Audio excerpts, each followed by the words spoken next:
All right, I think we are good to go here.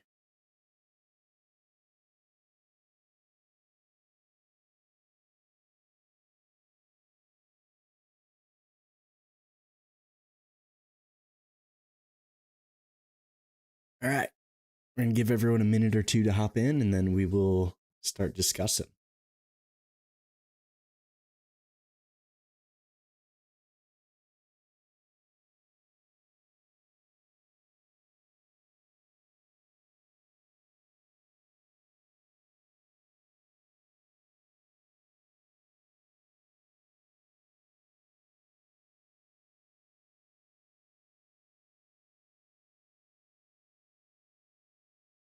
Hey, how's it going? How's everyone doing? A little bit of a trickier day. How'd you guys end up trading today? 8-ball trades, how's it going? Just gonna get this thumbnail changed, and we're good to go.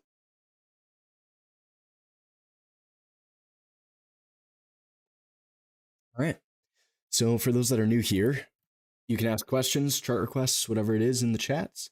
And if you're having trouble or if you have trade review, anything you want to discuss in that side of things, we can also discuss that as well. So for example, AW says, I'm getting wrecked, having a hard time figuring out which trades to take. Can you give me an example, AW? Because we can discuss from example. The worst part about this is when people are like, I'm getting wrecked, or I started 3 years ago and I'm getting wrecked, and then they reach out 3 years later. Reach out right away, right? Like, it's either going to work or it's not.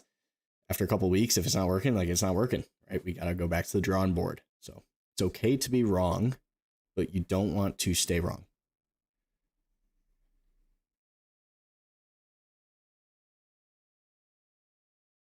So the first thing is, today, how did we do it today? Well, there's a few things. So last night's vid, that's our trade plan. And I obviously am going to have a much bigger trade plan because we're trying to track things, not just for myself, but for anyone that's looking for signals. So we're doing our best to do that. So Tuesday morning, we had a focus list. We also had gappers that we were looking at. But you'll see in Monday night's vid, so the downside leaders, which, if you're going to trade shorts, these are where you want to be. And then we're also watching that oil sector, see if that sets up, right? Now, as far as setups went, we see simultaneous breaks when we mention a whole sector. So if we go oil names, right, a whole sector. If we're looking at Ethereum or coin names, Bitcoin names, that's a whole sector or a whole correlated asset group. That's what we want to focus on. And then gappers and whatnot just have news, so we tend to get higher volatility. That being said, though, we saw a few things up, a few things down to start the week. However, in the weekend/monthly video, we saw this, right? Markets at the highs, but we have some potential weekly reversals if we open weak with the new month. So before we dive into anything, like, what's going on? Well, the new month opened. This matters because continuity tells us who's more aggressive. So since we're below the month open to start the month, sellers more aggressive this month. You can see, for the past about 190 or so days, the buyer's been aggressive. We've been trading above the month open the majority of the time. And there's been no reversal, right? These are all higher lows in here since our hammer signal. So when we go in here, we then go to the week and we'll see, we have a seller coming in this month, but we need a reversal. In this case, 2-2 reversal week. So this allows us to time that and say, okay, well, if we're going to see any type of big monthly reversal or anything, or even just stop out some guys, we're going to need a weekly first, right? So that's something we want to know. And I apologize, guys in the Discord. Here's your screen. Sorry about that. So we do see that in the SPY. Now, what's important is it's not just SPY, right? SPY is one data point. In this case, we see Qs also 2-2, so going up last week and then reversal down this week below last week's lows. So anyone who bought in here is in trouble. So we see Qs reversing. We go to the Dow Jones. We also see the Dow Jones reversing 2-2 with a shooter signal. So these all have targets down and left, right? This would be Dow Jones. SPY, your target would be down in here, 663. And Qs, your target's down in here. So that's something we're actively watching. See if that continues. We also have IDBM. So you see IDBM this week, the one, so inside week, and then the two reversal below this. So it has multiple pivot targets here, and then maybe further pivot targets way down and left. So got some guys to take out there. And IDBM is also the closest, if anything's going to reverse on the month, that'd be the closest one to doing it. So this is what we're starting to see if we just look here. If we look all the way left, we have a much bigger range that we've also been tracking since 2023. That looks something like this. So, the question is, do these actually come back in, right? We have all week to see if that's going to happen or not. Now, as far as today goes, since we knew that, right, SPY opens as a gap down. So on a gap down, we can't really buy it right away. At least we don't prefer to, or can't really sell it right away. My bad. At least we don't prefer to, because when you gap down, anyone that's been selling, they're getting what they want. So if it does start coming back, they end up taking profit, and then it'll blow out all your shorts. But then this happens. The second 60 of the day. You'll see we're right at last week's lows. The second 60 goes up, then comes back in. So once that starts happening, we know potentially we're going to go back to the morning lows. Once it goes reversal below 67756, we also know that's potentially going to morning lows, which it ended up doing. It just took a couple hours here. But the way we saw that was right there on the SPY, and then Qs, you'll see inside 60 minute. So since it went inside, it did not take the morning 60s highs. This inside signal was weaker because Qs did not take morning highs, whereas SPY did. So SPY was slightly stronger than the Qs. The Dow Jones also took the morning highs, then reversed, and then IBM also took morning highs and then reversed. So you'll see Qs was the weakest, definitively, with your tech inside bar down to start the day, and your semis inside 60 down. So this is how we traded it today, just simultaneous 60 break. That's something we wanted to know. If you're a futures trader, we also saw this. So if you watched last night's vid, we did draw this out for you guys last night, and we said, they were closer to taking it out to the downside, which they ended up doing, right? All night they sold. We had this. We also saw this. So in the morning, what do we see? Well, they profit taking, right? Big sell in here and then some profit taking off the lows. Now, where's that coming from? If we go into the day, actually here, let's go back to the 60. We go look left. Not really coming from anything, right? You can see the profit taking in here. If we were to just extend that all the way left, there wasn't any like major pivots or broadening formations we took out. But there was some profit taking that showed up. And then you can see we back tested this broadening formation in here. Right there, around 6808. So when that back test came in here, and then we started coming back into what? The morning outside bar, this outside 60 minute, that broadening formation told us we're going to look for those morning lows. And then you'll see this is actually continuing. Because again, everything reversed this week. That SPY did, the Qs did, the Dows did, the IBM did, right? And then the tech and semis also did, and you have a lot of other things that reversed. So it's going to tend to keep going in that direction. And what we'll see is this broadening formation on the 60. We also had an intraday one, which was even cooler. We go in here on the SPY 5 minute. It's pretty much relevant all day. I'll show you this.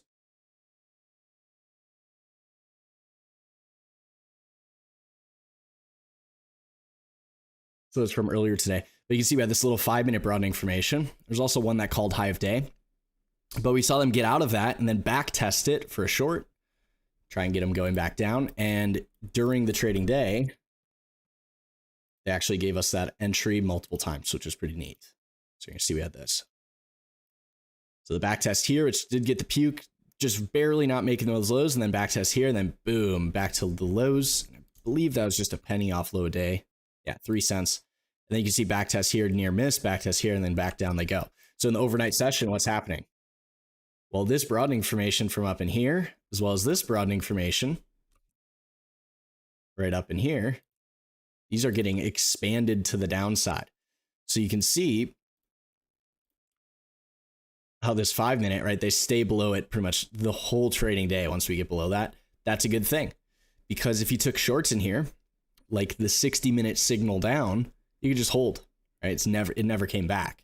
So that's how we played today. And then as far as, specific names, we're just looking for the same type of stuff. So QUBT, the inside 60-minute right here for the inside bar down continuation. We also saw this on the 30.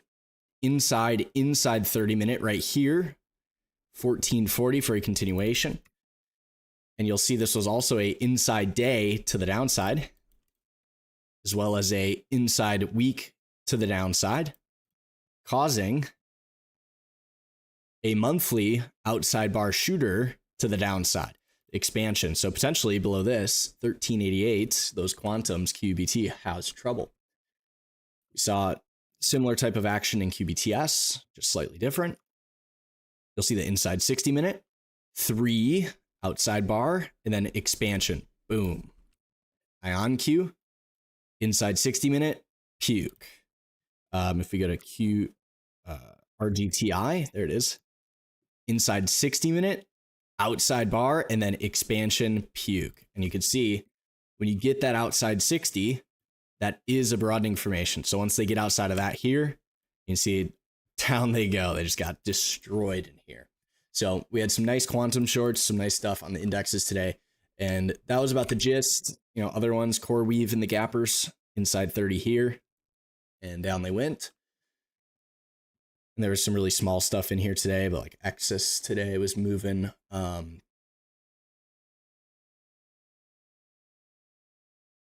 We also saw the cruise lines today, and Norwegian cruise lines just absolutely obliterated.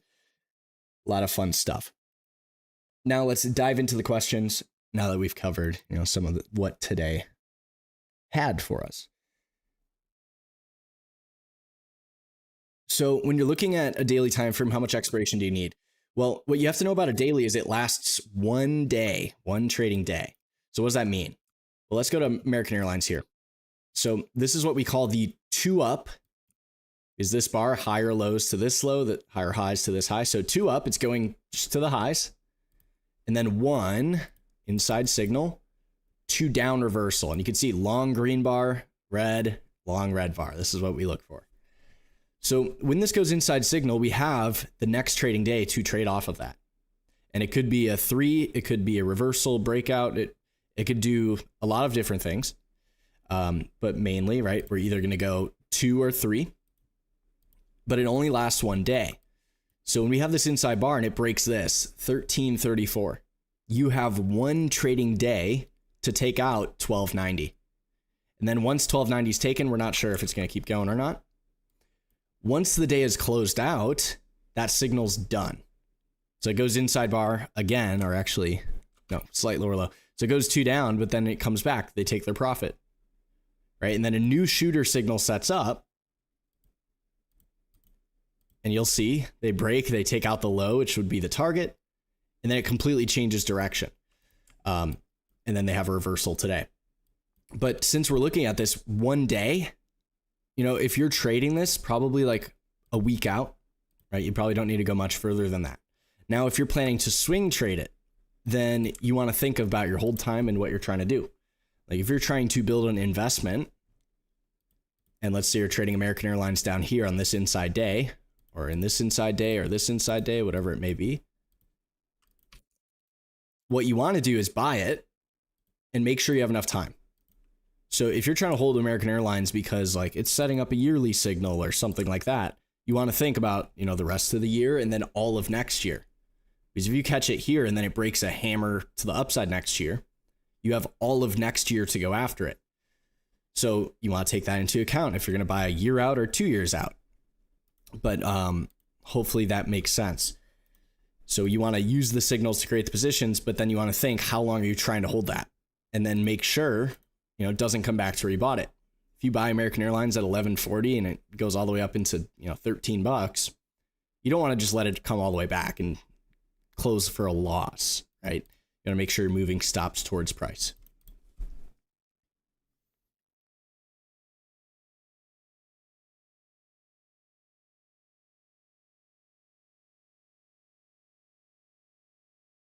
So Apple, yeah, it did go 2 up on the day.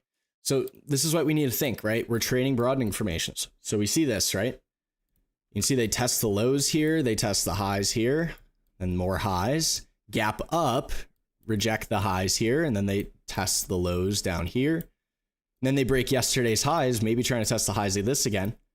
Doesn't go anywhere. So either you have a seller in here that we don't know about, right? Which more likely, since the market's been going down, looks like it might gap down tomorrow. Or you have a seller in here that we don't know about, or profit takers coming against us that we don't know about. So when we're looking at this, what you need to think is, well, we made the new high and then didn't go anywhere and came back in. And then it closed. So this daily signal didn't do anything. What we want to see with signals is when they break, like if we break this signal and then we close out higher, that's a good thing because we're closer to continuing, but it also, like, they bought, right? It did go up. So when we're looking at Apple, you could hold it and you could have a stop here, but you have to be aware you're subjecting yourself to the overnight risk of new time frames opening, because overnight the day is closed, the week is open, right? Overnight, but the week is inside. So there's nothing going on this week. The month is open, but the month is inside. So how much evidence this month and this week do we have to be holding Apple long? Not much. Now, if you're an investor, you have longer time horizons, then maybe that's fine for you, right? It's going sideways, so it's not going down, hold it. But if you're a day trader, go trade something that's moving, right?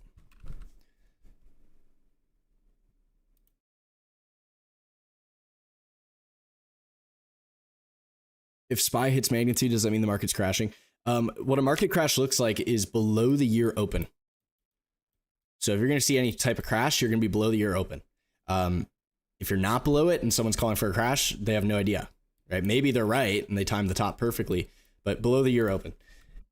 If you're going to be more aggressive, the quarterly open, right? So like beginning of 25, we saw below the quarter open here. There's some pretty good selling. And then below the quarter open here, you can see there's 80 points of selling. That was a pretty good sell as well. But just as fast, right? They take the pivots out and then they reclaim, and now they're going the other way. So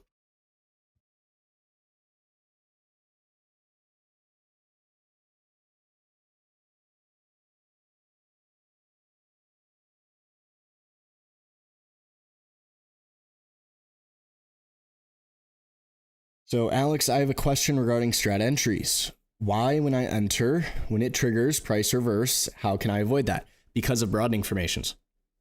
That's how they work. They make a new high and then they reverse, which is why that's what we look for. So when you're taking entries, you need to make sure you're timing that broadening formation correctly.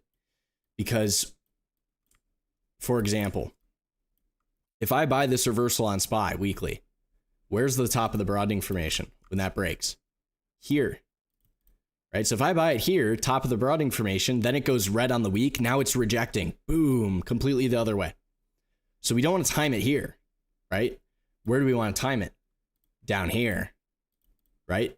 Outside bar, bottom of the broadening formation. This is where we hunt signals. And then top of the broadening formation, that's where we get out, right? Or we defend, reduce our position, break even our stop, in profit stop, or exit the position. So our options are just that. So when we're timing signals, we need to make sure that's what we're doing, right? Timing them back through a range. Like example here, inside week on SPY right here. You can see it takes last week's lows and then it goes green. What's happening? Outside bar. So if you were short, which you could have been, right? If you're going to take an inside bar short, it looks something like this, right? When it takes you out, you flip it. You're going the other way now because price has now changed direction. And you want to take this long like this. And now you're in. So we are prepared both ways. If you're willing to trade the inside bar break down, you better be willing to trade the rejection of that break as well. Because the rejection can be more powerful. On average, it tends to be. It's like if we go to core weave, I'm not sure, maybe it was an IPO, I'm not sure, but it looks like IPO. Inside bar, breaks down, hits its target, rejection, buy, right? You were short, doesn't matter, get out, buy. Now, the tricky part with trading is this can happen in one bar. right? So instead of, 4 bars here to go after it, we go to like maybe a 3-week chart or something. Not quite, maybe a 4-week. Let's go to the month here. Let's go to Tesla. No. Yeah, so this is the trickier part, right? So AMD, right, can go outside bar in 1 bar. That's simultaneously taking the lows. It was a continuation down. Then it reclaimed the lows. Then it flipped green. So now it's a rejection. So it went from continuation to rejection. Takes last month's highs. Now it's a reversal. And then above last month's highs, it's now a continuation. So you can see in 1 bar, you can have the new lows, reclaim, rejection by changing color, reversal, and continuation, all in 1 bar. And that's what makes it more difficult. But just knowing that that occurs, if you take a signal and it does not go anywhere, you get out or you flip it and you're going the other way. So for example, inside bar, what can happen after an inside bar? Well, there's a lot of things that can happen. Just to show you, you can have an inside bar reversal, right? Looks like I messed this candle up here. You can have a reversal to the upside, a reversal to the downside as a 2-1-2. You can have a continuation, inside bar continuation, up or down. You can have a 1 bar reversal, inside bar, and then outside bar. Either way. You can have a 2 bar reversal, inside bar, and then 2-2 reversal. Inside bar, 2-2 reversal. You can have a 2 bar reversal that started as an outside bar, right? So inside bar, then outside bar, then reversal. So it's like there's a lot of stuff going on here, right? It goes sideways. This red bar makes new highs, so it was reversal on the 6th or on the chart here. Then it flipped red, so now it's a rejection. Then it hits target, which was this and this. So that it turned from rejection to reversal down. And then it reclaimed the lows by coming back above these lows after trading lower. And now it's rejecting the lows. And then this bar breaks, and now it's a reversal to the upside. So it was reversal up, reversal down, and then rejection of the downside, now reversal up. So you can see the broadening formations that price is going to make, it's a battle zone, right? It's going every which way, and it's doing it many times in a row. So when we go to look at really big time frames, just to show you an example here, it's not just, trade 1 broadening formation, then it never comes back. It's like these things will go potentially for decades. Like this broadening formation here started on a monthly basis back in 1998, and it is still relevant in 2023. So notice here, where did this whole thing start? Inside bar, outside bar broadening formation. So inside bar, they test the lows, they test the highs, they test the highs, they test the lows, they test the highs. Then they test the lows, and then they test the highs, and then they test the lows, and then they test the highs again, and then they test the lows. And they go stuck inside, and then they test the lows again, and now they're, testing highs. In this case, lower highs. So Carnival not doing the best here, but hopefully that makes sense. So when you're looking at signals, you need to think it's like this is the type of stuff that's going to be happening. It's going to be going every which way. So when you time a signal, we have to know that's also happening. If we go to, let's just say the 1-3 in here. So like, let's say we're looking at Carnival on the yearly and we're like, hey, inside bar signal, I want to short it because I want to see this continue down as a pivot machine gun. You can short it and then it goes green. Now you're long, right? We're not crying about it. We're just like, I was short. Now I'm not, now I'm long. And here's my winning trade. Boom. Now I'm out. And then inside bar, here's my short, and the short works this time. Boom. Right. And then inside bar, here's my long. Yep. And then outside bar, and then inside bar, here's the long, and then it takes a little bit, but up they go.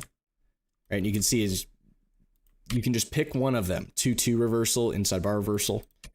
Make sure you're timing those broadening formations correctly.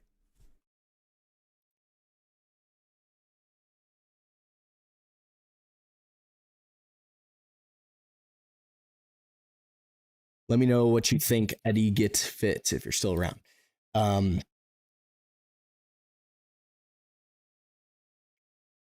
Why Lotto on the Qs if SPY is stronger? So Qs I didn't end up actually taking because we didn't have the 60 reversal. And that's what I personally play. Now, if we had a 30 reversal to trade off of, I would have done that too. But notice we had the outside 30. So outside 30 ticks up. I'm going to buy my Lotto. And then it comes back in by 1 penny. Okay, no more Lotto. You see how that works? So we go to Qs on like a 1 minute basis just to show you. We need to manage our risk really tight. Let me fix this.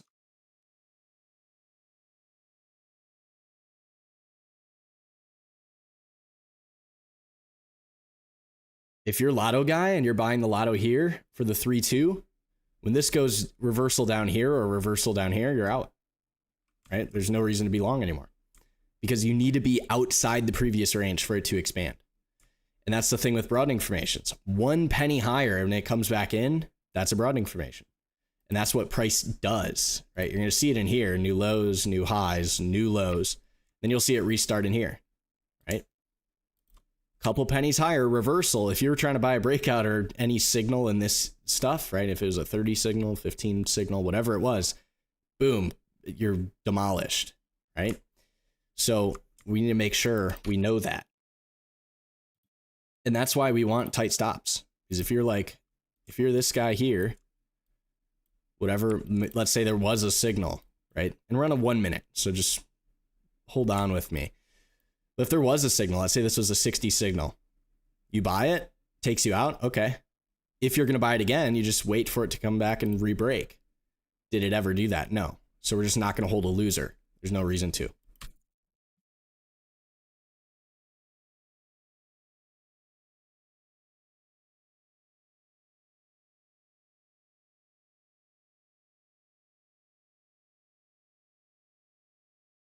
Which time frame to look for broadening formations to time the signal? Well, if you're on a weekly chart, you're going to look at those quarterly, monthly, weekly broadening formations. And then if you're going to time signals during that week, you'll look at those intra-week, like 5, 15 smaller broadening formations. Like if we go to SPY, if you're an investor, you better have the month, quarter, and year charts open. Right? So when this monthly hammer signal sets up, you just draw it out. You're like, yep, here's this low, here's the highs. I know it's going up there. When this breaks right here. And then same thing as everything else, right? Nice tight stop and still good. Notice it hasn't reversed. So every time frame matters, right? You're going to use at least 4. If you're an investor, it's going to be like the quarter, the year, the month, and probably the week and day. It's 5. If you're day trading, month, week, day, 60, and then 30 intraday groups, etc. However low you want to go, but anything lower than the 60 is not necessary. So like a monthly broadening formation SPY. With this month changing to red, we could technically redraw this if we wanted to. Because there was a change in what the data is showing us. So that right here tells us, yep, we can draw it from there to there. But that's only true if this month is red. If it's green, they're still just going to the highs, still into expansion. Now if we go to the week, month is red, 2-2 week, we draw the weekly broadening formation. So this is what we say.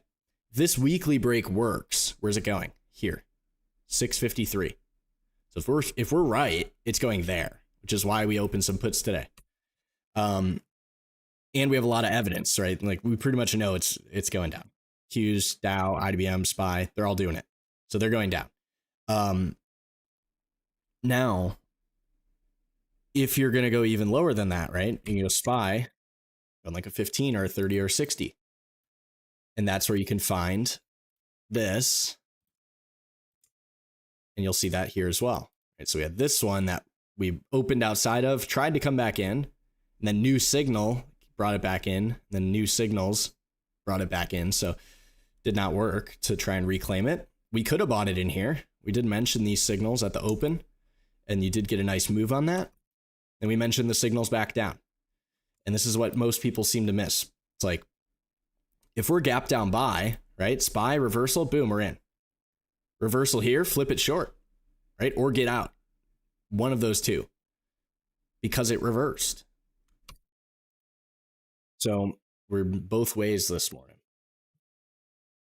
And we're both ways because we have that weekly, right? If we didn't have the weekly, all the breaks down on all the indexes, we probably wouldn't have shorted it here. We would have been like, yeah, this is probably going to recover. But the data changes what we know. Because if we just draw this out, this is that weekly break, right? So we know if we're below that, that's trouble. So notice when this signal breaks, what does that do? Brings us back below the break. And then we can just hold it because we're below that. And just, boom, we're short. Now it's getting demolished in after hours, like demolished.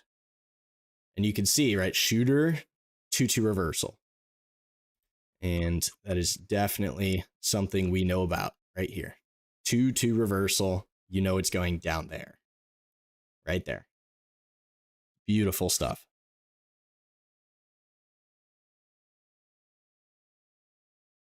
Uber. All right, well, Uber, the daily, when you're looking at gaps, you want to go into those big time frames. So you identified month first, inside month signal. So what do we do with the inside month, right? We test both sides of the range. So if it breaks the lows and rejects, we know it's trying to come back through. May or may not successfully do that. But notice gaps down. How do we know if it's coming off last month's lows? Well, if the day's green. So if we're going to buy this, we let it go red and then we buy it when it's green, 91.97. Now in the morning, since it's a gapper, you can trade off the open. You got news. So we have, you see a big bar in here, ticks down, 2-2 reversal, first reversal of the day, changes the day to green, you're in. They did back test that, but up they go. Now if you're going to trade this intraday, let me just draw it out for you if you didn't see it already. But that inside month is the broadening formation here on the day. Right? It looks like this. You could draw the sub triangle here. We also have this one. Right? It really doesn't matter. You just have to know this is a new low. Right? We don't have to perfectly draw these and whatnot. But since we know that, this time the bottom of it, and then you had the 5-minute broadening formation here. So you can see they go up, then sideways. They test the lows, they test the highs. They test the lows, reversal, they test the highs, and then they some expansion. And then you'll see they come back in, acts as resistance, they test the highs, they test the lows. Inside signal, they test the highs. So you can see the big problem you can run into day trading is this stuff. And this stuff happens when you're just riding up against the highs. We want to make sure we have this range to come back through. We want this range to come back through. Versus here, you have like nothing, right? If we're looking at a weekly or monthly chart, this range would be bigger, but it's a 5-minute. So you're trading through a range that's, 40 cents wide. You don't have many losers to trade against. Versus this range, that's 2% nearly, right? So when this breaks on the 5-minute, you have a lot of losers to trade against, which is the goal.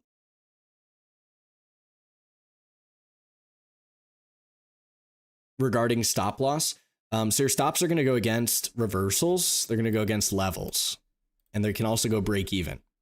So I'll just show you an example, right? So let's say we are trading Uber. If we're trading based on reversals, let's say we take a short position here. If we took a short position, the reversal against would be this, the high of this bar. Since we're on a 5-minute, you kind of have to do those wider stops to the reversal. You can go tighter when volatility's high. When volatility's low, it's just a little trickier. But in this case, right, it would have taken us out. So be it. Fine. We're on a 5-minute chart. We're going to have 100 trade setups a day, right? Then when this breaks, reversal, in this case, takes out our magnitude. So it's a winning trade. We take our target, and then we walk stops towards price. Once this bar closes out, ideally you have your stops even. Because once that 5-minute signal has closed, so this bright red bar here, once that closes, you want to break even stop because it might come back as a 3 against you. Now in this case, we then have a reversal to the upside. So now we're flipping it long. So we're going to take it. We can put our stops at the low of the bar here or the low of the reversal against us, which is what we're showing. And now you're in like this. Once this bar closes out, you would make sure your stops go even to here. And then you let prices continue to rally until you make the new highs. And then after it makes that new high, you can do whatever you want. You can keep your stop where it is, move your stops higher. If you reduce the position by half, this is what the trade looks like. When you reduce by half, your break-even stop becomes much, much lower. So you can then put your stops against things like the daily open. So reduce by half, stop against the daily open, you're in as long as the day is green. And we know a green day is a bullish thing. So if we can put our stop there, awesome. If we can put an in-profit stop there, even better. And then throughout the rest of the trading day, when we had this broadening formation kick in, inside bar here, if you added to it, it would have looked something like this, right? All the way into the close.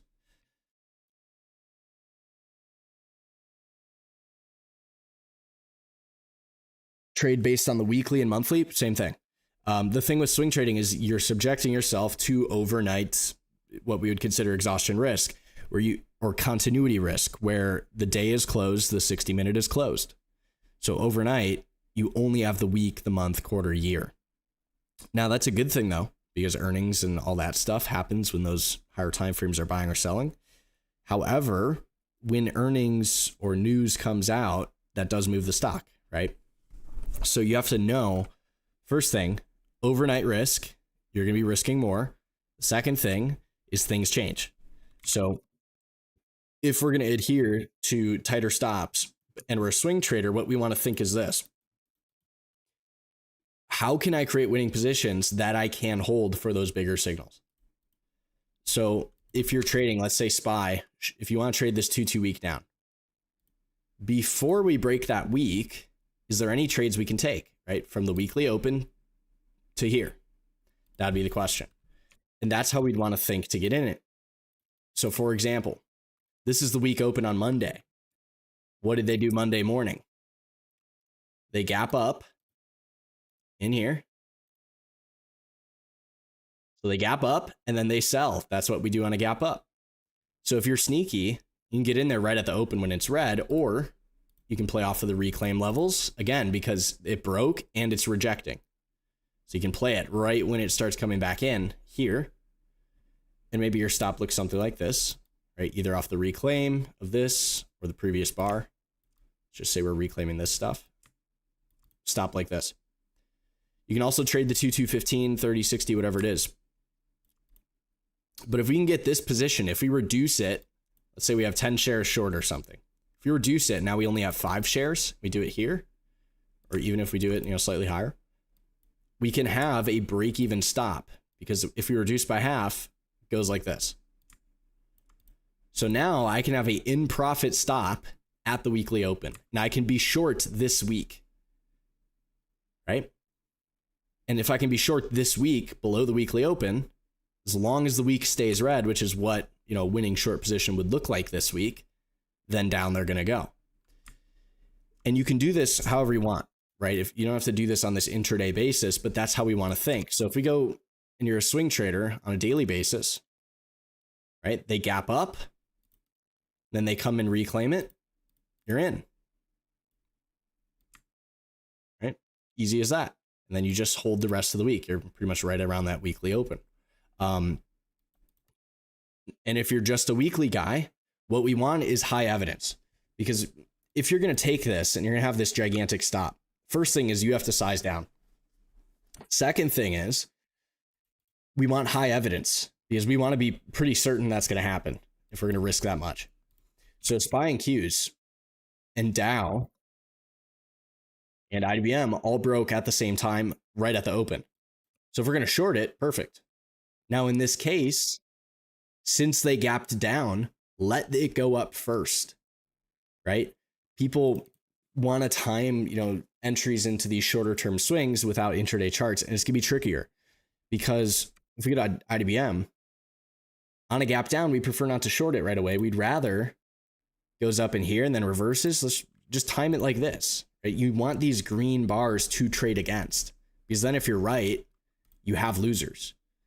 It's like if everyone is short a stock, everyone, and then you go in there and you're like, hey, I want to short it. What's going to happen when the first guy goes to cover his short position? It's going to go and everyone's covering their short.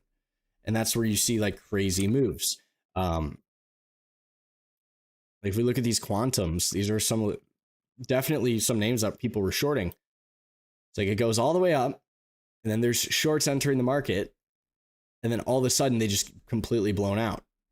This is slightly different because it was a crowded position, or was not a crowded position on the short side. But for example, you get all the way up in here in RGTI. Let's say you want to be this guy. You're like, I want to buy it here. I think it's going to go double even more. Right? You buy it, it goes slightly against you, and you're like, well, I'll just hold it. Right? A wider stop. And then it goes further against you, and then all these guys who've been buying, everyone starts taking profit. So it doesn't matter if your stop's here, here, here, here. Doesn't matter how low you put it, you're going to get out of that. So we'd rather just do the opposite. Go tighter, try and time it properly so we have a smaller amount of risk. Like let's say if we wanted to buy it, like something like this, right? Timing the buy after people got short, and then go in the direction of that bigger time frame that we're looking for. So like SPY today is just, the week is bright red. They buy it first and then time the short against them. And that's how you create the winning position.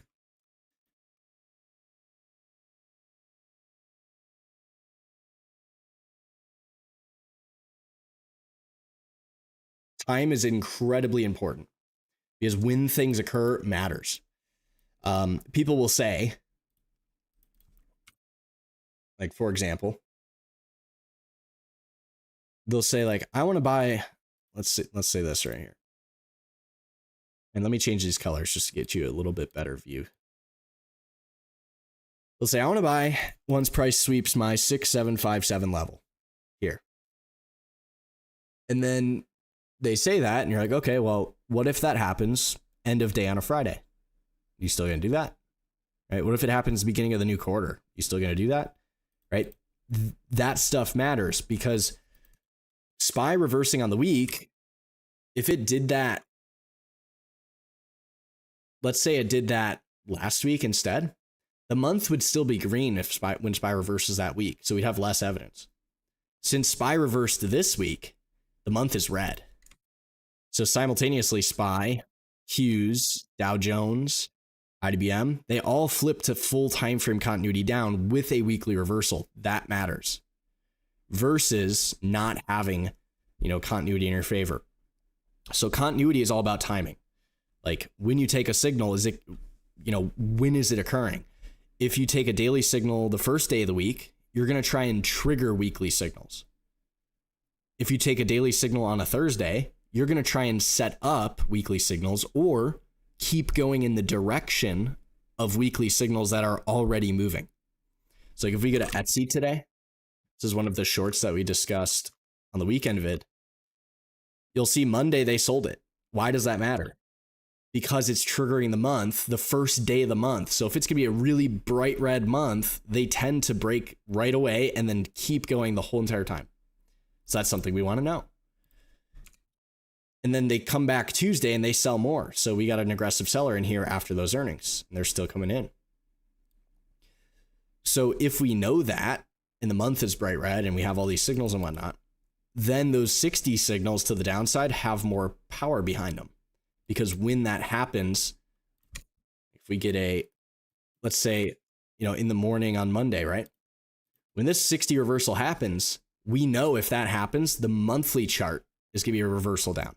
The weekly chart's a 3-2 to the downside, right? Everything is red because of that happening on a Monday on the first day of the month.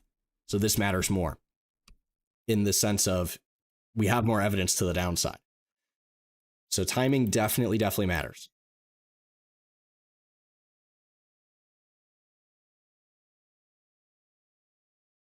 And that's why we'll say things like 2-2 on a Tuesday, right? Like PayPal today. PayPal, they tried to buy it Monday. It reversed Tuesday. So what happened? Buyers above last Friday's highs, they tried. Then boom, those guys are in a losing position. And it happens on a Tuesday. So what does it do to the week? The week is red. And it's a shooter to the downside. Notice practicing what we're preaching here. We have the broadening formation on the week in here. Right? And we could draw it off of these lows, but so be it. Right? We have the new highs, shooter, looking for new lows. Right? And since that's happening at the beginning of the month, if that works, PayPal on the monthly, shooter 322, we'd have a few pivot targets here, and then maybe they go further. What about the quarterly? Since this is happening the second month of the quarter, right? 2-2 month on the second month of the quarter, what's it doing? It's trying to trigger the quarter. Another thing that we see happen on the second month of the quarter, the second day of the week, the second 60 of the day, all that type of stuff, is you will have like this. The first month of the quarter takes last quarter's lows. The second month of the quarter reverses, and now we are outside bar quarter, because that's how outside quarters happen. So if we go to SPY, how were we so confident when the market fully bottomed way back in here at 565? We were confident because this was a 2-2 month on the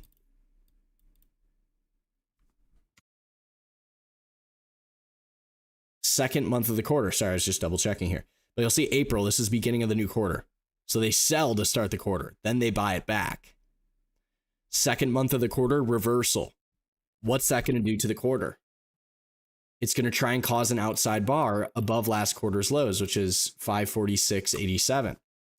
So you can see the reversal on the month occurs above this, 567.67. So we're above last quarter's lows, which tells us we're going to last quarter's highs. So minimum, we're doing this, right? And then in this case, they kept going because they tend to get bigger. The same thing happened the previous quarter. So this is first month of the quarter, outside bar. Second month of the quarter ticks up, comes back. Third month of the quarter causes outside quarter to the downside, which takes out right here. You see, this is the previous quarter's highs up in here, and this is the previous quarter's lows.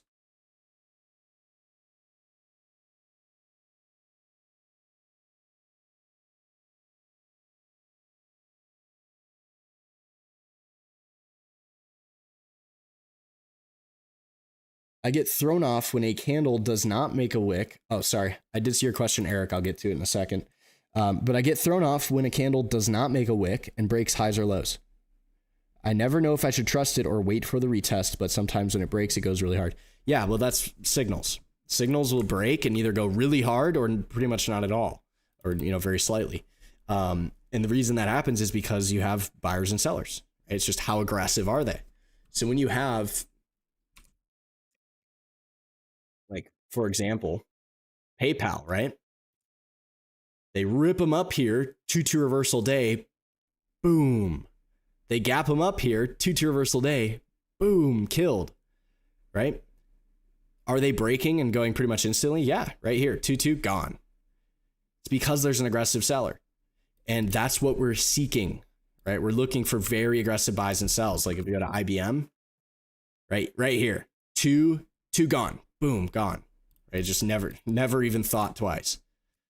So when you look at this stuff, we want to time it all together. We want that really aggressive buyer or seller back through a range with the reversal, and we should not be scared to take it. We should be able to just get in there and say, okay, I'm targeting that, right? And why would we do that?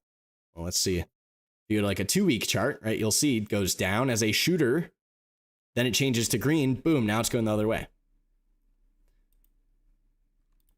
The best signals will break and they will not come back. They'll just go. We did not have a lot of examples of that today. I bet if we went to look at some of the big gainers, losers, we'd find some of those. But when volatility's high, they just go. So if you practice seeing these things, seeing the inside bars, the hammers and the shooters, and then drawing those broadening formations, when you're right, you'll be really, really right. When volatility comes around, it's like SPY in here, right? Gonna be a little bit tricky because you can see this broadening formation, really tiny range, lows, highs, lows, expansion of the range with a momentum shooter, boom, more lows, hammer. Okay, this breaks, now the range is bigger. So we see this break, right? We pretty much don't want to see it hesitate. We'd rather it just go. It's a hammer. Now, what we want to do then is we want to be willing to try and get in there. Ideally, if we're going to have tight stops, ideally you want to use lower time frames to trigger bigger time frames because it gives you some wiggle room and it makes it a little bit easier. So you can see on like a 1 minute, if we have a really tight stop in here, in this case, right, it does not go instantly. However, if we're timing those broadening formations into it, we call this doing battle, right? Wait, ticks down, and then inside signal, hammer signal, boom. And then you can see shooter signal brings them back in. Then inside signal, boom, boom, boom, boom, up they go. So if you're going to try and have this really tight stop and do that, which is, ideally if you were a robot, that's what we'd want to do, because like no one's doing this, right? No one's getting positions where it's like you have a 13-cent stop and you make $10. But that's the goal of the strat, is just create winning positions in things that want to keep going. So you might take a small loss, and then you catch it here, and now you're in, and you're good to go, right? And you can just let it go. Since you already did the higher time frame analysis, you want to hold it if you're right. So like today, we were discussing on SPY. Today we were discussing on SPY that we had this big gap, right? And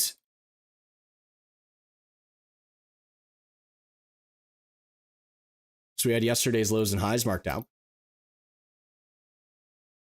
We said on the gap down, and I'll show you, like we literally went through this here during the live stream and in the alerts section.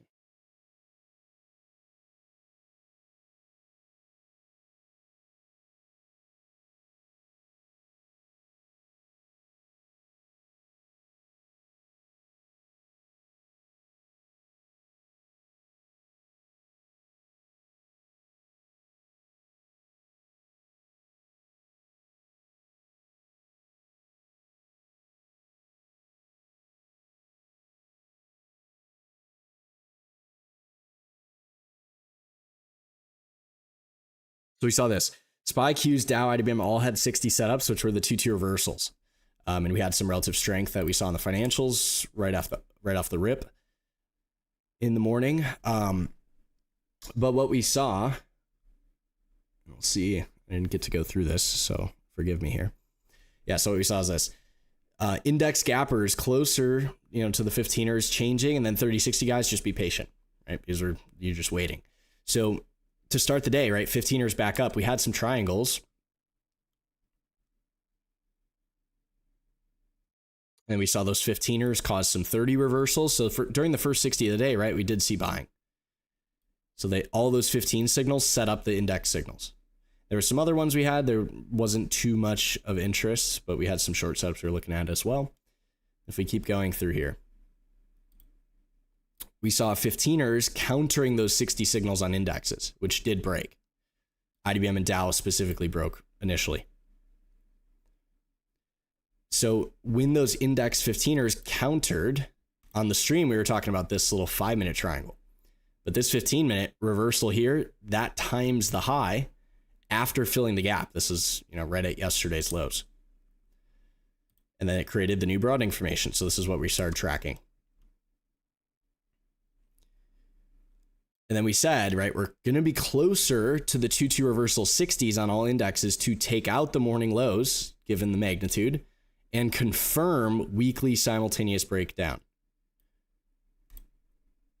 And then those breaks did end up occurring. Qs, SPY, simultaneous 60s with XLK, SMH, then IWM, Dow, laggards. And I said, I cannot stress this enough. We have simultaneous weekly breaks down. If these simultaneous 60 breaks or if these breaks occur, or if these 60s break, can see the index is pounded because we have that higher time frame evidence. So if we turn on that extended hours, you can see pretty clearly we had those 60s right up in here, and then boom, all those weekly guys came into play. First the highs and then the lows.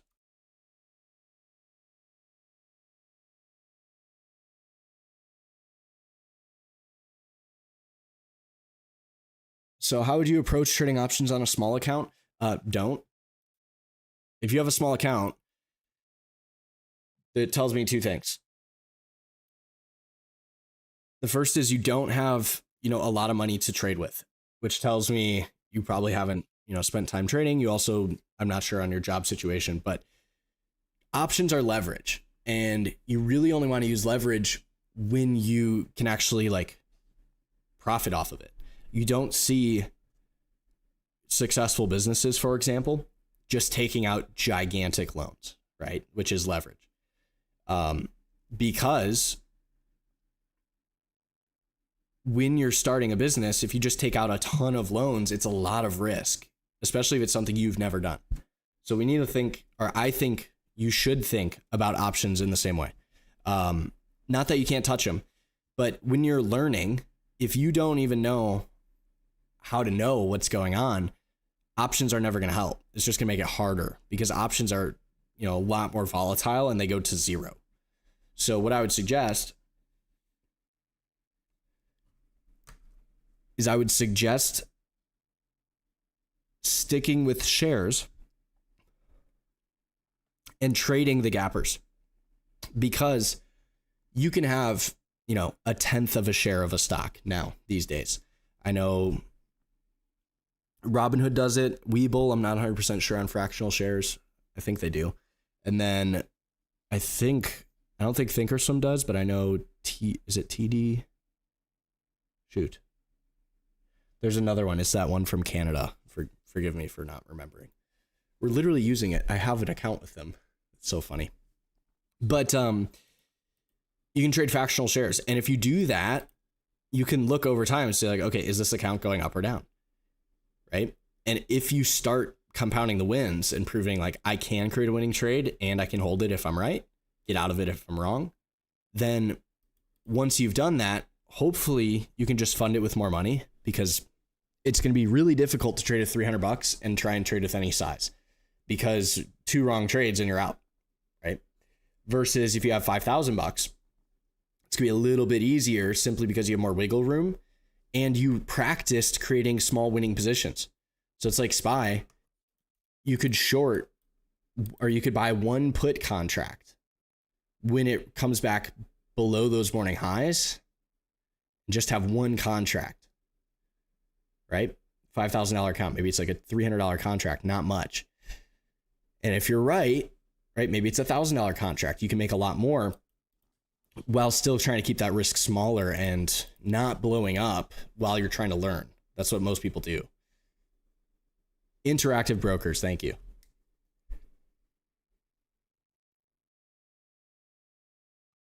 So month, week, day 60 is our standard continuity, because it tells you, of the bigger groups. The month group is always going to be your institutional group, which is like your banks, funds, major retail investors, whoever has a ton of money.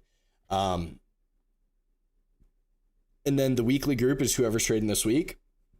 The daily group, anyone trading today, and the 60, anyone right now. So when those align, if we can say, they're buying this month, this week, today, and right now, we have enough evidence to definitively say, yes, it's going up. The same way the index is right now. If we aligned and we showed you our continuity, which looks like this, when they all align, if we go month, week, day, 60,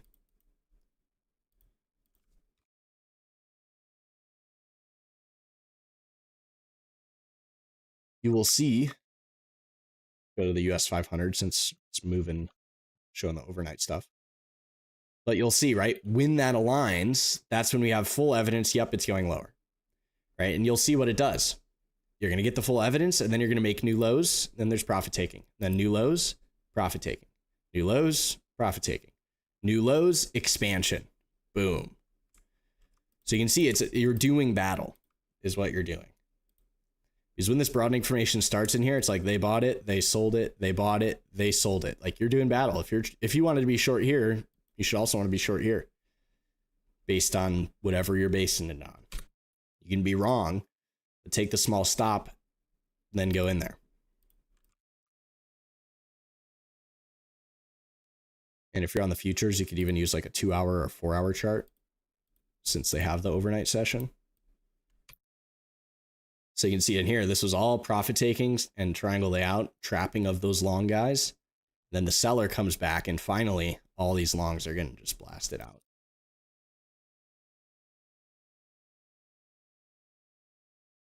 Sorry, I've been neglecting your Discord chat.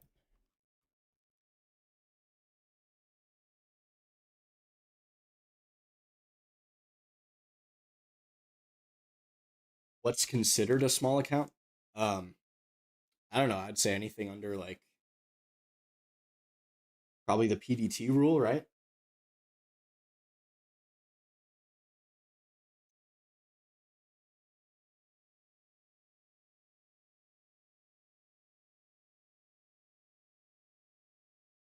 Like in reality, what you should be doing is you should be learning with very small size, learning with shares, fractional shares. And then once you have the confidence to like, oh, my setup's here, I'm going to hit it. Oh, it didn't work. I'm going to flip it short. Oh, rebroke. I'm just going to get long again. Like once you have the confidence to just like go and trade and be right, like you're actually doing it, you can do whatever you want. Like you could go get a loan if for all I care, as long as you know you can actually do it. NVIDIA.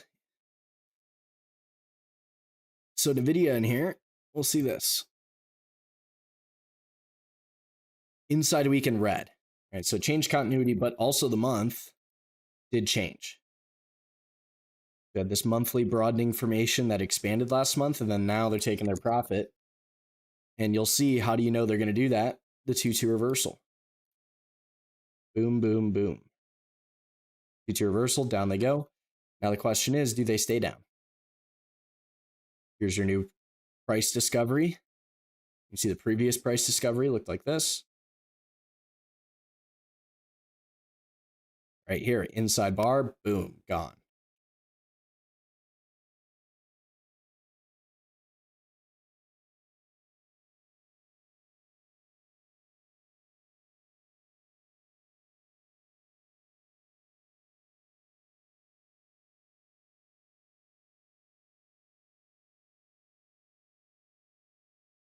What would my path be? So if I was starting from nothing, the first thing I'd do is delete all social media, because you're just going to compare and look and whatever, and just probably not a good idea. Second thing is the strat. There's 3 things you want to know: actionable signals, time frame continuity, and broadening formations. Signals look like the inside bar following an outside bar, or it could be the inside bar following a directional bar. They also look like hammers and shooters. So for example, this would be a shooter, right? Large upper wick, small body in the bottom half or bottom quarter of the range, give or take like 30% of the range. Hammer would be the opposite. So a large wick on the bottom, and then ideally an open and close in the top 30%.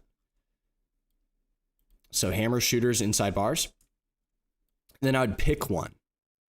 So like if you're just going to trade the 3-1-2, right? So outside, then inside, and then a big move. If you're just going to trade that, then just trade that. Or if you're just going to trade shooters, hammers, or 2-2 reversals, like NVIDIA today goes up and then 2-2 reversal down, then just trade that. And just literally just do that, because there's more than enough opportunity. And then I would want you to be able to draw the broadening formations after finding the signals. So if you're scanning NVIDIA and you see this inside bar, so outside bar, then inside bar, you see this set up, you should know where the targets are. So since this is an outside bar, new lows, inside bar, this would be a broadening formation back to the highs here. So if you're going to take that, you need to know your target's this. The same way, if we go to, let's see, just go in here. The same way, if you're on any other time frame, it doesn't matter. If you see this, right, shooter signal forms here.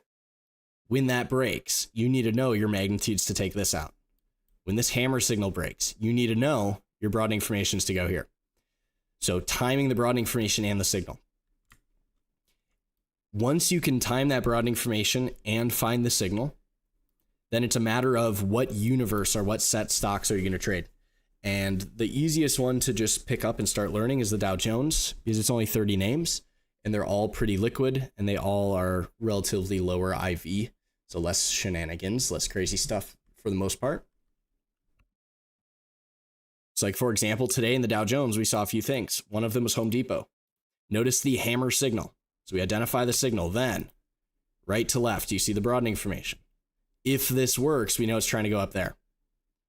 So during Home Depot's trading, right, above that, we can get in, it works, so we hold it, and then you just let it go. There we go to Progressive, hammer signal. If we zoom out, we need to know if this works, maybe they go back up there, right? It's a broadening formation, so that's definitely possible. And we can see on the weekly, right? The next part would be, if you know how to trade a daily or like a 60-minute signal, you want to know what is it going to set up. So if you take that daily signal on Progressive, it's setting up a weekly signal or an outside week. So, you know, we're not going to go to 293 in one day or one week even, but we have additional targets higher here. So we know outside week is possible. If it doesn't happen, we know next week we'll have a weekly signal to the upside. And then the last part of it is the same thing on the month, right? That daily signal's trying to go outside month potentially. Maybe it does, maybe it doesn't. It has a lot of range to do that, but we'll see.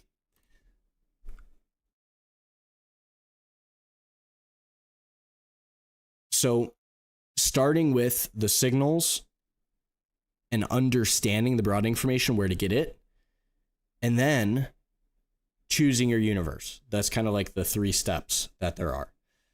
Execution and all that stuff is, you know, where the most practice is needed. The concepts can be learned relatively quickly, some faster than others.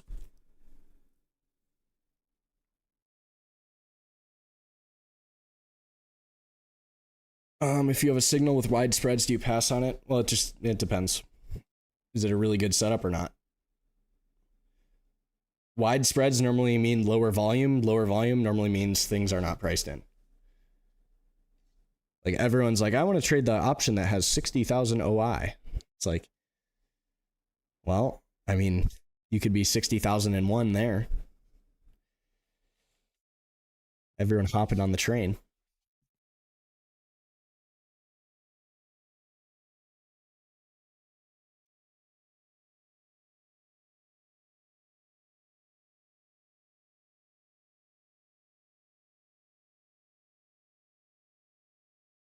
Give me one sec.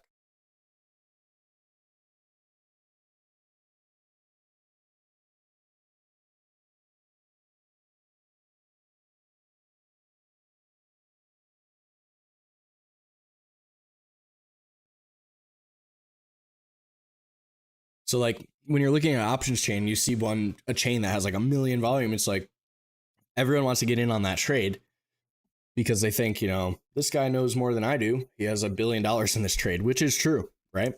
However, if that guy's wrong, he also has $1 billion trade he has to close out. So it's really important to know that. And so when you have things that are a little spreadier, yeah, you're going to have to reduce your risk somehow because the spreads are wide. So you're going to have to tighten up your size, smaller size, or you could use spreads or something to try and just mitigate it. Or you can enter with limit orders when it pops up or goes down, right? There's a million ways to do it like that. But if it's a really good opportunity, it could still be worth it to take. Like DXCM, this is one we traded Now, this is a long time ago now, but I always bring it up just because it was a good example of what we look for all at once. You'll see we have the broadening formation, the new lows, the new highs. See, this outside bar was the broadening formation that started. And you can see how this broadening formation started here and expanded into 2024. But you'll note, shooter, reversal, pivots to take out. There was a daily inside signal here, which caused all these pivots to take out in one day. It's like a 10,000% trade, give or take. And the spreads were not good, right? They're like 30% spreads. But since we had all the evidence to be like, yeah, if this works, it's pound town, right? Like these will go 10,000% if this works. I'm willing to play that, right? Not everyone's going to be willing, but I'm willing to play that. That's for sure. Or in here, right? 2-2 week, all these pivots here, boom, right? Versus, you know, this shooter, we have slightly less pivots, takes a little bit more time.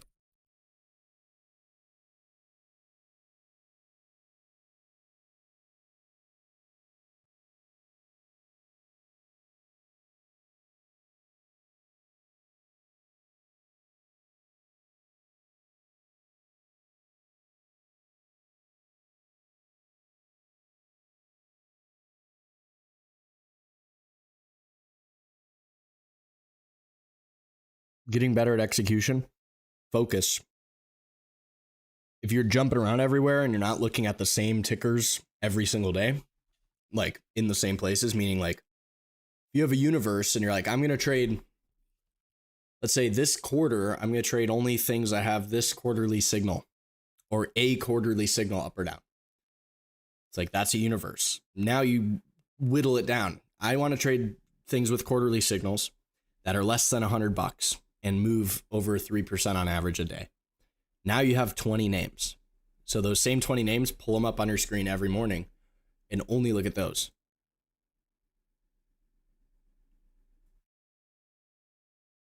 And maybe 5 of them will have signals, the other 15 won't. So you're only looking at 5 every day, right? Or maybe there's 0 signals, but you have to focus down and you have to make sure you're trading the same condition the same way every time. So you need to have a process for where's your stop going to go? Are you willing to get back into the trade if it breaks and then triangles lay out and then re-breaks the signal? Are you willing to get back in?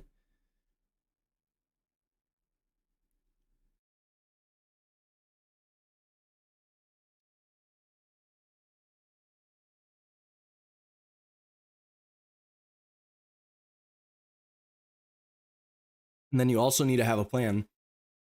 If this signal works, then what? Right? Is there more signals I can add to? It's like pool, Rob would say. It's like, if this weekly signal works, then what happens to the month, quarter, and year?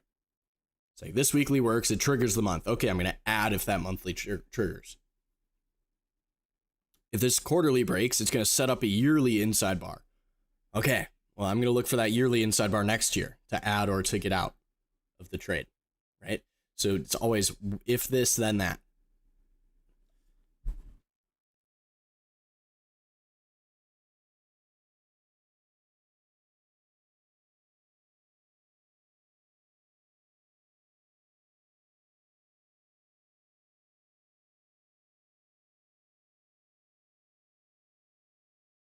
And hold yourself accountable. Just tracking what you're doing, even if it's like just take a screenshot. Like, for example, like every week, any trade you take a screenshot before the trade. Where's your stop going? Where's your broadening formation drawn out? All the fun stuff. Post it in a new Discord or something, or a private DM, whatever. Put it in your files, and then go look at it when it completes. Take a picture then, and document.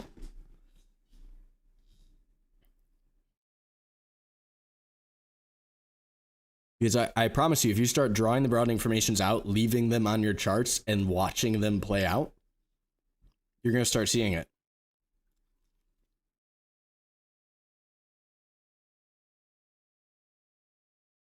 Like in the morning.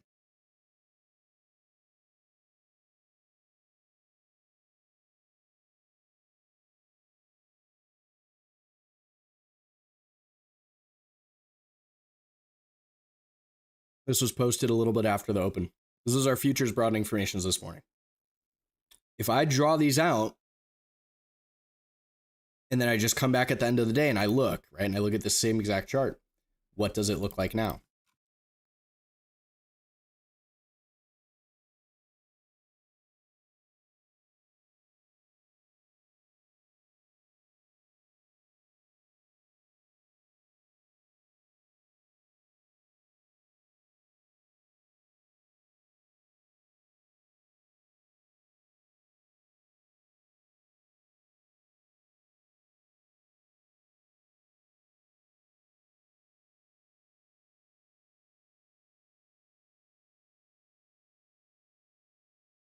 Right? This is the same, pretty much the exact same broadening formation, right? What does it look like now? It's like, well, what do we know about broadening formations? We know if it makes new lows and it's trying to make new highs. Then if it comes back in, it's trying to make new lows again. Right? So boom. And you can see it's really crazy. It goes to the penny down in here, which is dumb, right? But that's what happens. So if you draw these out and you just start watching, you're going to start seeing what's going to happen.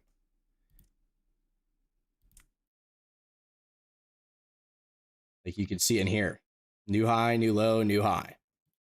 And you can see they did make new lows. However, it wasn't lower than this, just lower than this. Then new high, and boom, new low. Then they get stuck in the middle. So they start a new broadening formation right in here. Stuck in the middle again. Then they expand, retest, expand. Right? And then they get out of all of this stuff. So you can see, just start drawing them out and start looking at price in terms of making new highs and then rejecting to make new lows, rejecting to make new highs, right? And just looking at it in those terms. New highs, rejected, makes new lows.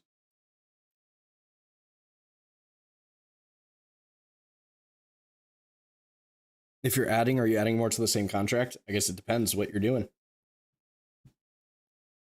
Are you trading monthly signals with quarterly options and then adding with weeklies to try and capture the big move as the month starts to take off?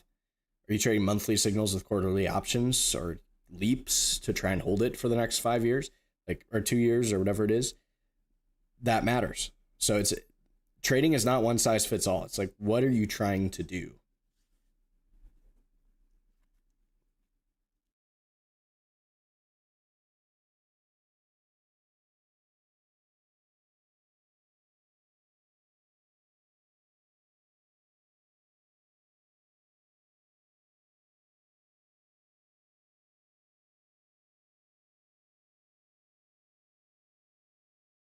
Do I draw out all the threes? No. The big ones are what matter. And it's not drawing them out that really matters. Although they are really cool to see, like when they'll tap them to the penny and whatnot. Because that does happen, right? Like down in here. Does happen. But what's important is knowing where they would be. Which means, right, we have these highs up here. So if we draw that out, that would be the top of a broadening formation. So with this would be the low of it. So if we know this would be the high, this would be the low, then what happens if we make that new high and then we have an outside bar reversal? Well, you're trying to go down there, right? So just knowing where they would be, because then you can just draw them out either horizontally or you don't even have to draw them, right? You can just look at the chart. Be like, well, up here, I know I'd rather be a seller than a buyer. I'm not buying the top of the range. And if you are trying to buy the top of the range, it's momentum. So you got to have a really tight stop. You're not going to give them any room because this will happen. Right? It goes up, doesn't really do much.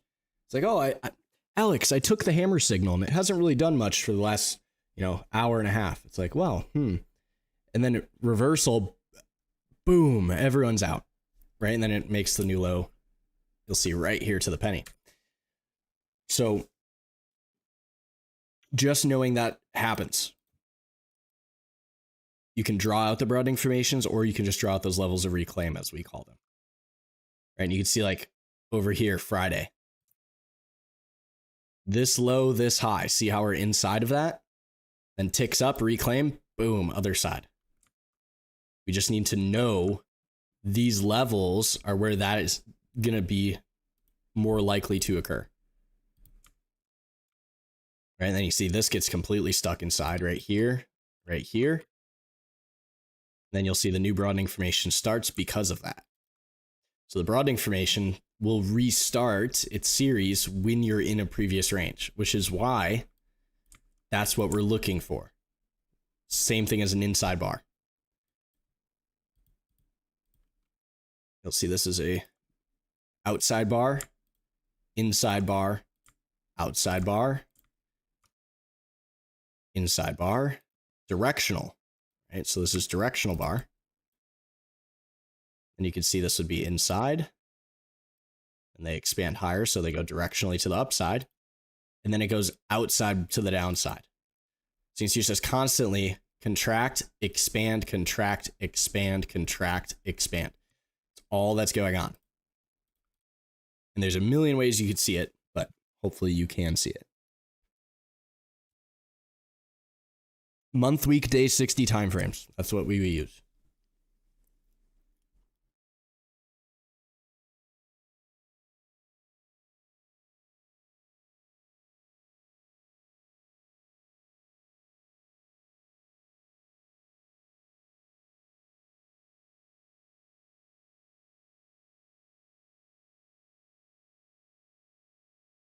So this is that new month and new week open. This is what I want you to see. So when that new month opens, you can see buyers, then the buyers get stopped out, buyers get stopped out, some buyers get stopped out, right? You can see it's alternating back and forth. This is what happens when a new month opens. So you see they're testing both sides of the range until it expands. So you have to go in there and do some battle, right? What I mean by that is you're going to do some battle where if you want to be short or long this thing, you're buying down here, selling up here, selling up here, selling up here. You're buying down here, right? And in this case, this is range expansion. So it'd be an inside bar signal to sell down in here and ideally cover that position once we start coming back up over here. And then at this point, right, if we're buying and selling, in this case, preferring to sell with those weekly signals. But if you sell in here or you sell in here, you create a winning position. So it's like from here to here, there's your winning trade. From here down to here, there's your winning trade. And then you do something with it. You either hold it, reduce it, add to it, or exit it. So we want, right, we're going to have the small loss, big win, boom, and then you hold. Because if you short it in here, if you short it in here, you can hold this position, break even stops. And if we have evidence on the week where we know we're trying to go back down in here, we're in.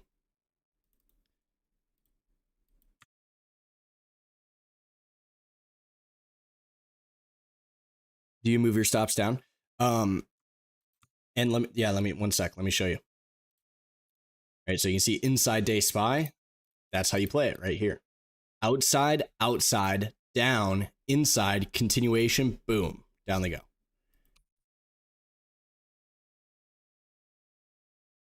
And this is how those daily guys would be playing it. But with volatility, we are seeing pivot machine guns. Do you move your stops down or do you wait for your target to get hit? It depends on what you're trying to do. If you're trying to, like, if we are a weekly simultaneous break guy, we are holding until this reverses back up, right? Maybe the market crashes from here. Not sure. Could, right? Because we could take last month's lows way down in here and now reversal of the whole market. This broadening formation expands to the downside and we go outside quarter to the downside. And that could be a problem, right? Or maybe it doesn't. So it depends on what you're trying to do. If you're a day trader, then you're going to be in here. And instead of looking at this, looking at these time frames, instead of looking at it on a weekly basis like this, you'd be looking at it at an intraday basis. But maybe that's like a 2-hour chart or something, right?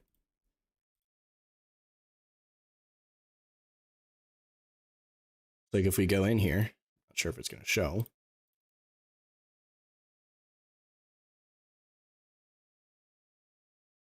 If you're in here, it's like day traders, boom, short, cover. And then chop shop inside. So now you're playing You're messing about with a broadening formation. So we know it's going to test both sides. So you can either trade this really tiny one or wait, trade it off of here at the New York Open, and it gets bigger. Then you can get the shorts in here, and then it's like you're short, you're short, you're short. Then you reduce or you cover. And then we get some more broadening formation stuff. In this case, it was really tight. But then in here, it's like you can be short, you can be short, you can be short. Then you can see now they're flat. So if you're an intraday guy, it's going to be different than if you're a weekly guy. Like weekly, monthly guys, it looks like this. And then all you're trying to do all week and all month is find that broadening formation to time it.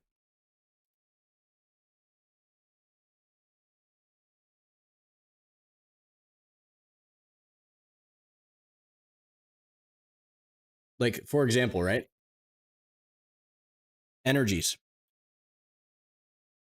What you're doing or what you want to do, whatever your goal is, changes how you're trading this chart, which is why price action is going to work the way it works forever, because everyone has different things they're doing.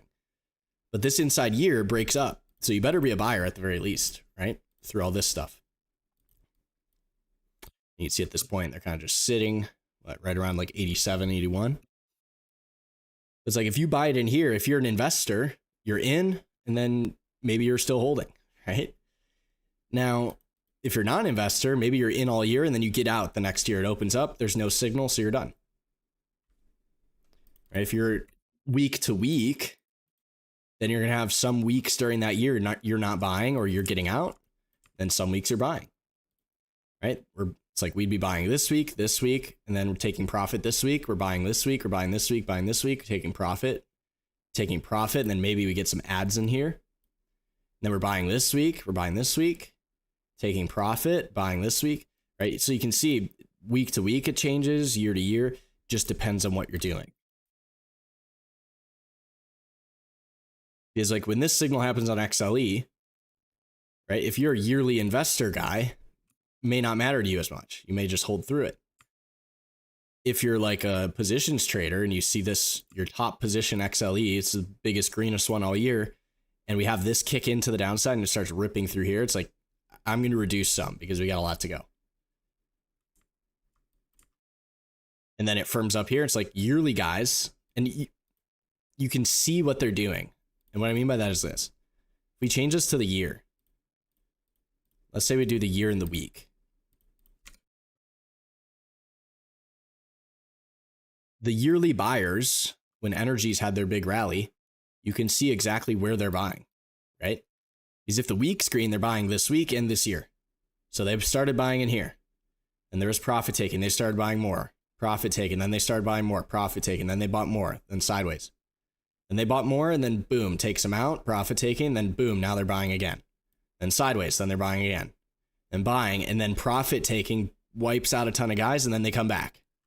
So you see, if you're a yearly guy, every time this goes down and then it kicks back to green, you're buying more.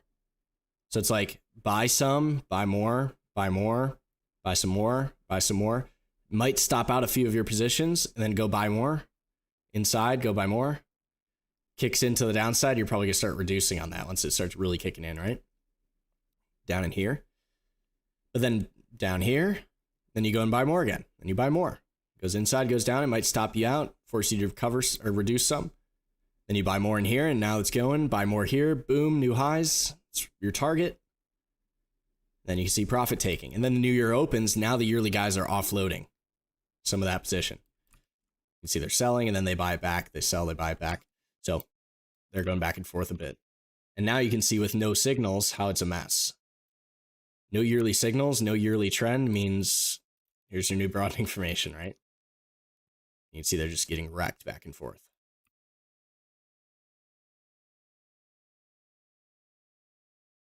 And that's not to say we can't trade this, right? We love this type of broadening formation action.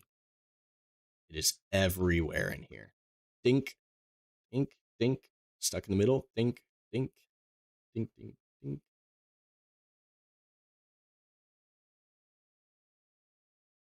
How to determine when to buy more on dips if it's still good. Here's how you know. So remember when we said, go buy all the semis and specifically NVIDIA here. Hammer month between 115.10 and all-time highs 153.13, you should buy as much as you possibly can get your hands on. Because we know it's trying to do that. So if we go in here,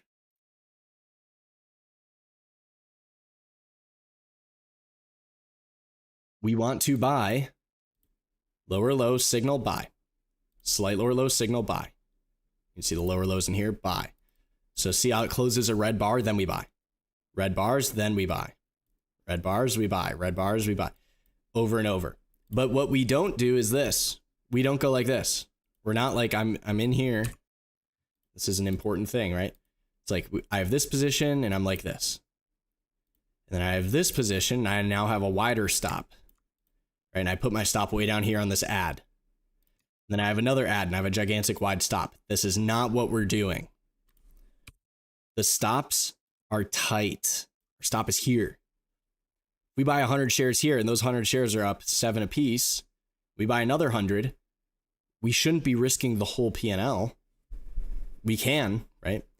But we should not be risking more than our P&L. So if we're up $500, this stop here should not put us at a loss. We should be up $500, and then if this stops us out, we're only up $400 now, because then we can try and buy more. But then you get this one, you buy, and then you add more.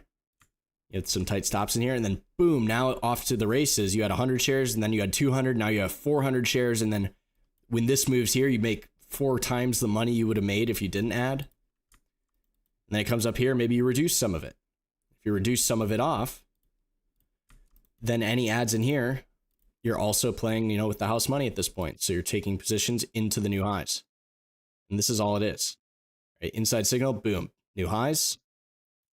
Changes to red here, reduce or get out. So in this case, let's say you reduce it. If you reduce it, you can put your stops lower. Say I'm going to hold it with a break-even stop here. But we're never trying to risk with wide stops. We're never going like this. This is never what we're trying to do. It's always going to be a tight stop. And if we're wrong, so be it. If we're right, give us our magnitude. And then we'll see. Because you can be right in here and then reduce some, takes you out, so be it. You can be right here, or let's say you lose money here, fine, so be it. And then you can be really right in here, make it all back, and then some, and you added to it on the way up. Right, if there was any good ads. Which in this case, you can see is a little trickier up in here. But it would look something like this. Right? Red bar, reversal, tight stop, reversal against here. So you make a little bit, and if you had a wider break-even stop on that, because you reduced half of the trade, you could hold that ad. But we never want to add and hold a red position. Shares, because shares are easier to understand. You add options in here, now it's really different. The indicator, it's this. It says it.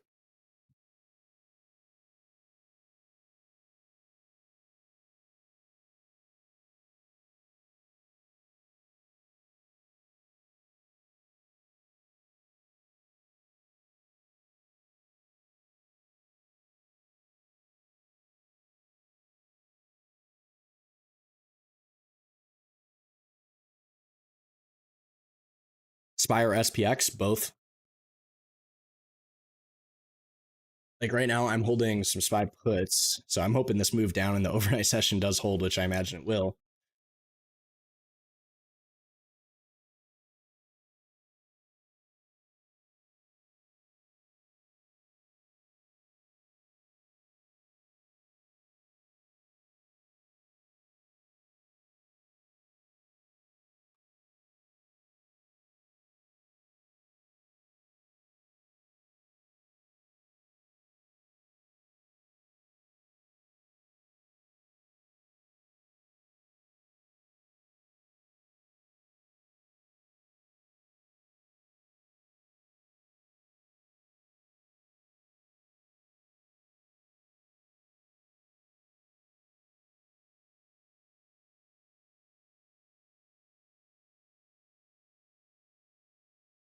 Baidu, perfect example of a mess. And you see Baidu in here, the shooter signal, boom, demolished. And you can see just knowing where those levels are, this high and this low. When this breaks, completely takes the other side of the range, which is what you'd expect. And you can see it a little bit more messy in here. This is what you're working with. And then within that, we now have this micro triangle. So the question is, if they reverse tomorrow, then could we take all this stuff out? And what would that do? 2-2 week. What would that do? 2-2 month. So Baidu, 2-2 day, 2 cause 2-2 week, 2 cause 2-2 month. So this daily group could punch those investors in the face below 122. I'll actually throw that on the list for tonight. Now that we're getting towards the end, I do want to get into the charts more. So let's do some scanning. And what I'd really like is if you have done scanning or you have setups like Baidu, for example, let me know. This whole thing is like a team effort because there's so many opportunities, right? And only so many hands and keyboards to take those opportunities. So we like to work together, get as many of those as possible. We'll have Tuesday night vid, gist, simultaneous break, SPY, QQQ, BIA, IBM weekly, gap down tomorrow, question mark. Buying rotation / natural buyers in insurance. All has earnings, I think. ER gap tomorrow. Not sure. One of them has earnings.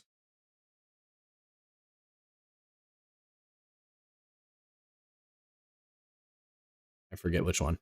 And then huge selling in quantums. Etsy down. PayPal down. And then we also mentioned for the earnings traders, and you can see like you can really, there's so many things you can do. Yeti. We mentioned this over the weekend.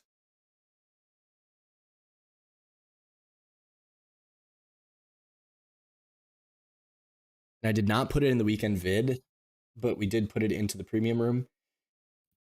And we saw this.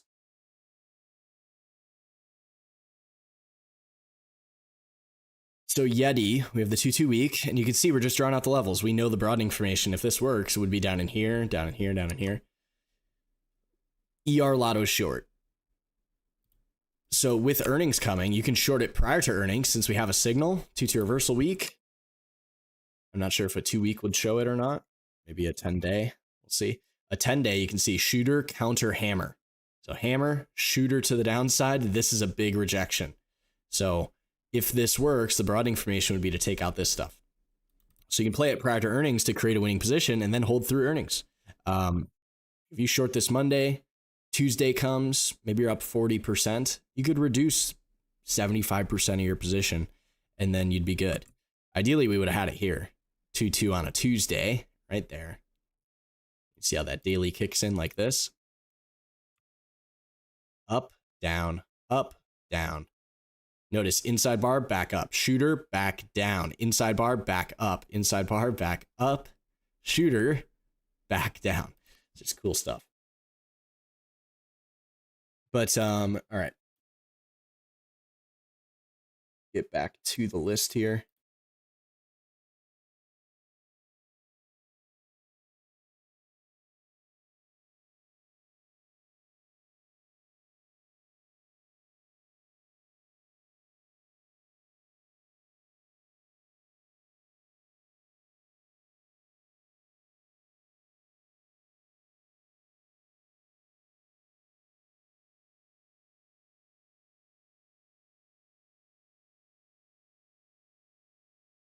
Since we saw Baidu, let's go to Baba. Baba is already 2-2 week down, close to the month down. JD, already a 2-2 week down, close to the month down. So you can see, we'll add JD momentum shooter day. So see how that shooter on JD is momentum, which is still tradable, right? We just have to know it's momentum because then we can cover really quick if we're wrong. But you go in here, this is the triangle. So if this works, kicks down, minimum, we'd like to see this. Ideally, down at here. Because look at this daily, look at this daily broadening formation in JD. right? Up and then down, and then up and then down, and then up and then right, going back down. So we're looking for that. What about PNG? This one tends to be weaker. At least I believe it is. Yeah, so PENG. We're not going to add it to the list, but I will keep mental note of that.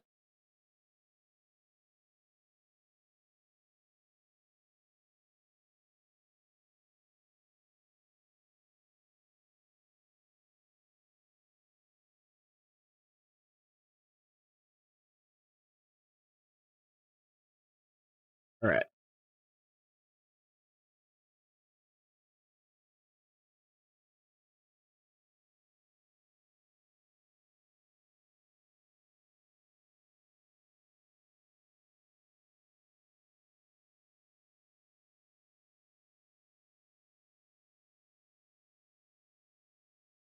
Ready already?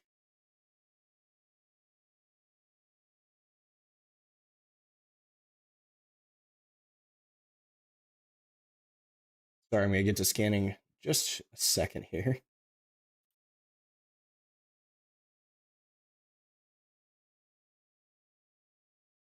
CMCSA. So we want things that are going up. Notice this monthly, nowhere near a 2. So you could say like, hey, I want to cause it to become a 2, but then you'd need a weekly reversal. Nowhere near a weekly reversal. So triple inside day, maybe it could do something, but what's more likely is that this broadening formation restarts in here. So you're more at risk of a what we would call a rev strat, right? Where it goes up and then goes outside, or down and then up. So ideally, if they're gonna buy it, we'd actually prefer like gap it down tomorrow and then go outside bar to the upside, because that's the most aggressive way they could, while still being an inside week. Coca-Cola inside day hammer. Yeah, we'll take a look here. So you got inside day. With the market opening weaker tomorrow, Staples is momentum hammer. You guys are stealing my stuff here, but utilities inside bar here as well. So they could rotate into Staples and Utes, which would be more defensive.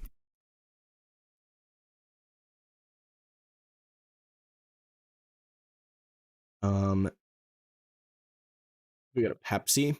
Pepsi, not so much. Maybe it's a kicking pattern or something, but honestly, front running, yeah.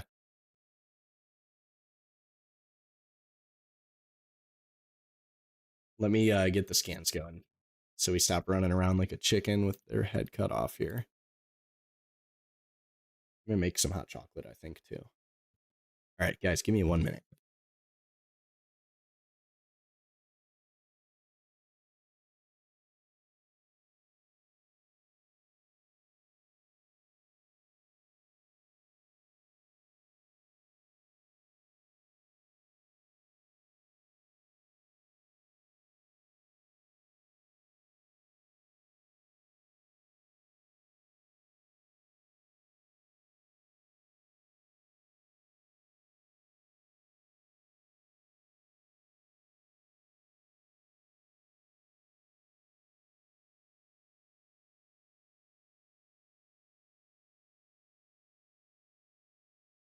Alrighty.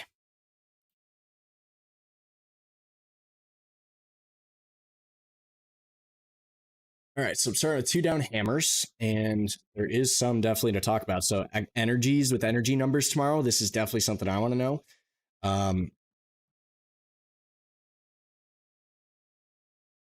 But you'll see XLE and XOP. So XLE hammer could cause an outside week. XOP hammer day 322, which could cause an outside week as well. And OIH, not so much. But if we go to US oil, not so much. So we'll see with energy numbers what comes of it. If we go to natural gas, it's been a little bit better here. You can see here from the 2-2 week, natural gas from the 2-2 month, bottom of this broadening formation, still quarterly going. So that's something that is moving to the upside, starting the month off. But let's see, CVX and the energies. A little bit more interesting. So you see the hammer day could reclaim the range to the upside. However, that week is bright red. That will make it a little trickier. But MTDR in the energies, So really, there's a few energies, just not much to write home about.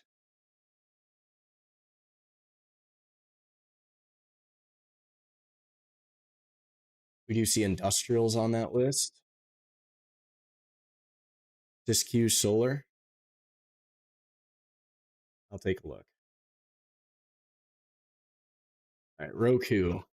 This is what we would call mother bar problems. So you have the rev strat, which could work. Just gotta be aware of your mother bar. Not sure how good their earnings were. Holy, what? I didn't even know Roku barely made any money. What the heck? Let me grab my hot chocolate.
I'm not getting up anymore. We gotta get this over with. It's bedtime. All right. Whirlpool, WHR.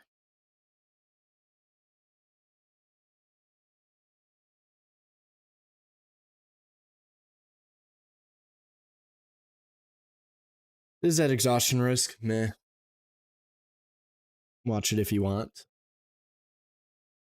Monster Energy in the staples. That could firm things up.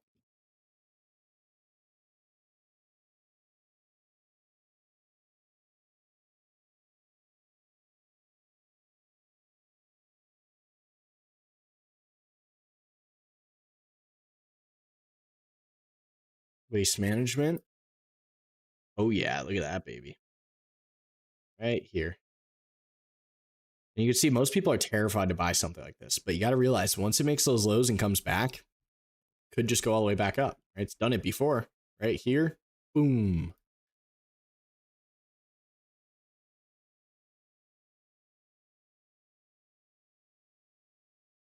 I'll put a note for that one. That's a good looking chart.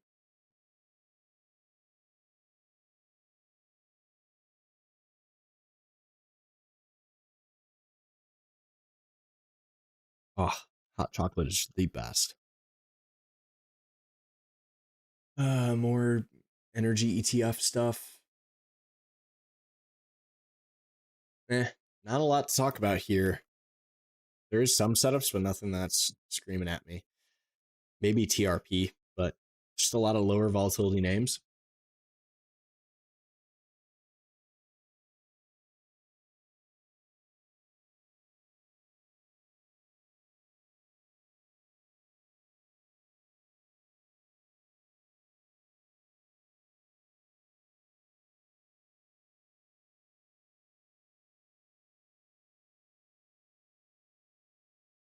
And I'm going to go through this a little quicker just so we can get through them all. There's a lot.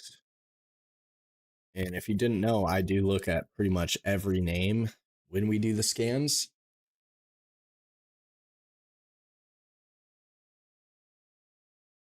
CPNG, gap down buy on earnings. Interesting. Isn't that crazy? 9 billion in revenue, 0.03 earnings. Like that's like nothing.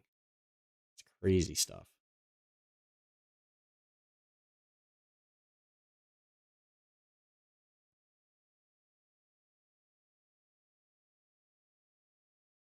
I'll put CPNG on it.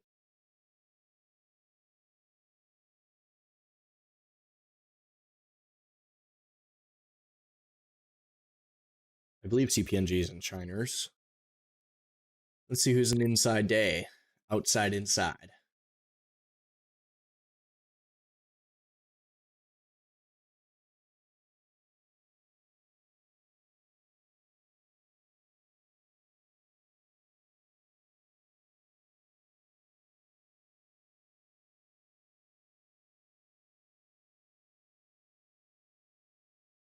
SO's an interesting one here. Going back through the triangle, we still have at least this to take out on the week. And outside, or inside, outside, inside.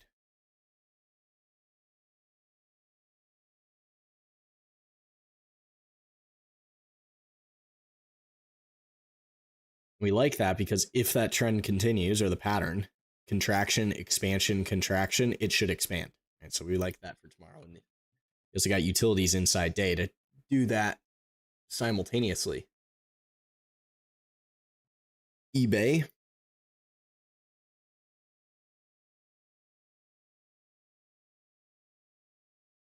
You see on the gap list, outside, inside.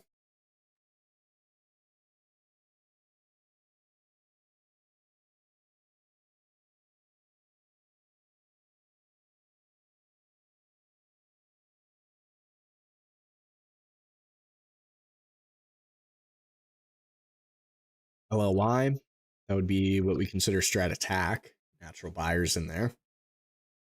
We've been tracking this one since way down in here on the week.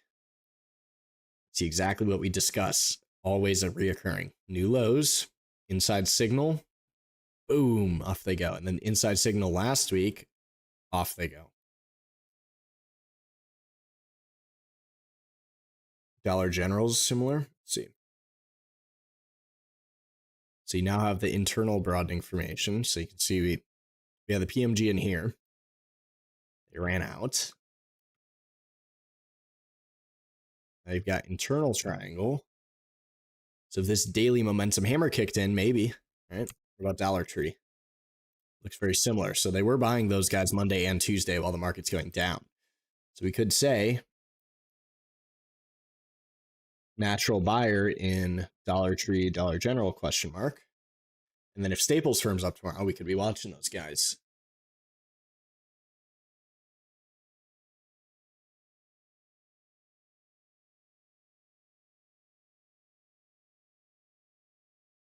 Walmart in the Staples. Daily 212. Yeah, so this already happened. We want signals for tomorrow. This already happened today. Doesn't mean it's not going to work. It might continue tomorrow. It's closer to continuing tomorrow, but we want signals for tomorrow.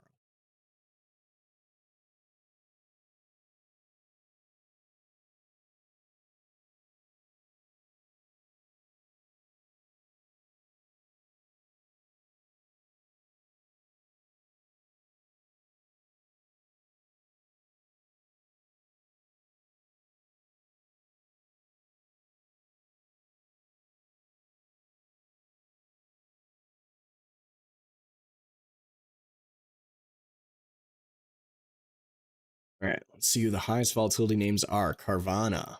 This would be momentum, but it would be a reversal into it. So you see triangle, hammer, boom, inside bar, and then other way, take all those bars underwater. Not only is this sub triangle in here, but you've also got this, right? So we got this much bigger broadening formation. And then the question is, where is that happening? Do you see it? Do you see the much bigger broadening formation, right? So this sub triangle is happening at the top of the major triangle, is what we would say. And if that works, right, if we do break down, Carvana is also back into this triangle over here. So we got reasons to believe if this signal on the daily works, that could be big trouble.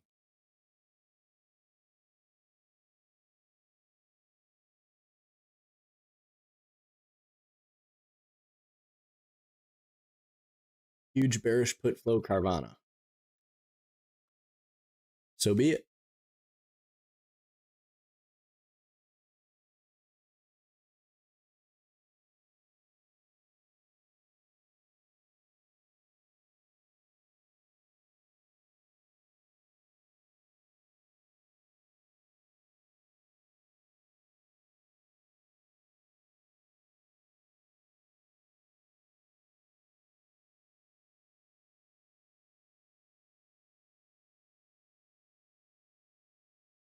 There's an inside day in SATS, which is a name from our monthly vid.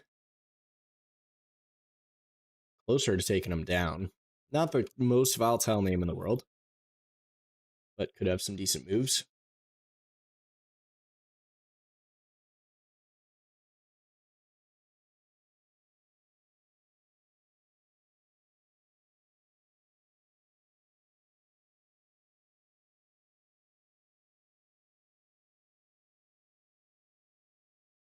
At top of the broadening formation inside day.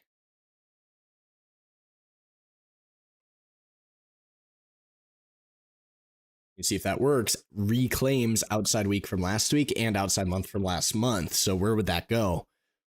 34 buckarooskies.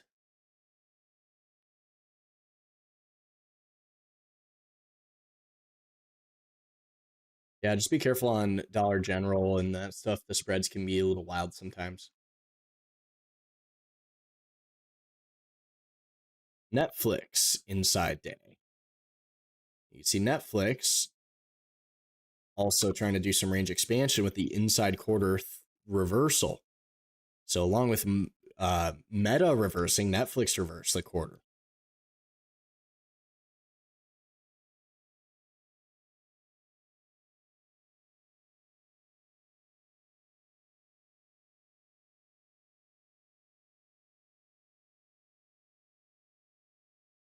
If we go to Meta, if you didn't know, 2-2 quarter. Where's that going? 482, right? At least they're trying to. How do you scan for volatility? You can use ATR, percent, ideally. So when I use our scanner, we made it really simple to scan for everything you want. So like right now, I'm looking at the 2 down inside list, right? We could just go inside overall. It should give us a lot of names. 137 names, but I'm specifically looking at 2 down inside. And I'm sorting ATR percent highest to lowest or ATR dollar sign. If you do it by dollar sign, you tend to get the more liquid names at the top. If you do it by percent, you get the more volatile names. And if you do it by percent, that's where you can get like, QURE, where, each day it's moving 37% up or down. So when a daily signal breaks, right, it's like 17% move.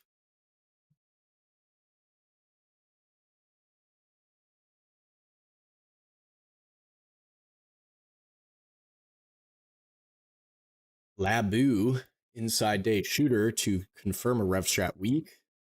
We like that.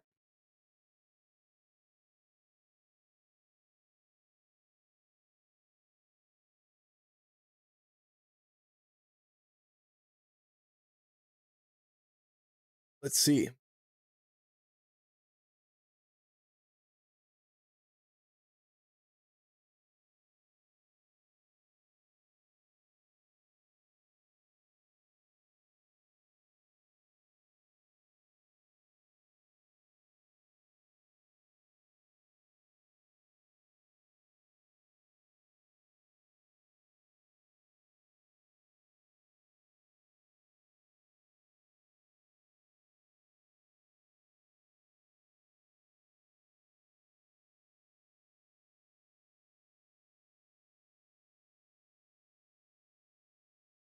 Huh. I never knew SE was biotech.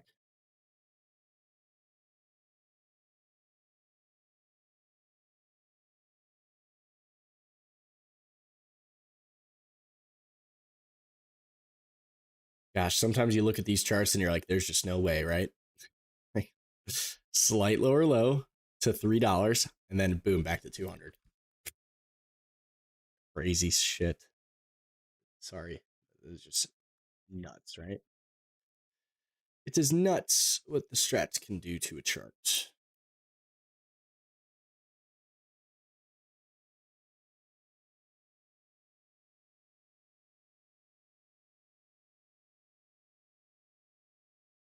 Yeah, in Labu, there's not too much that's interesting. I mean, the ETF looks good. Everything else, the holdings, nothing interesting.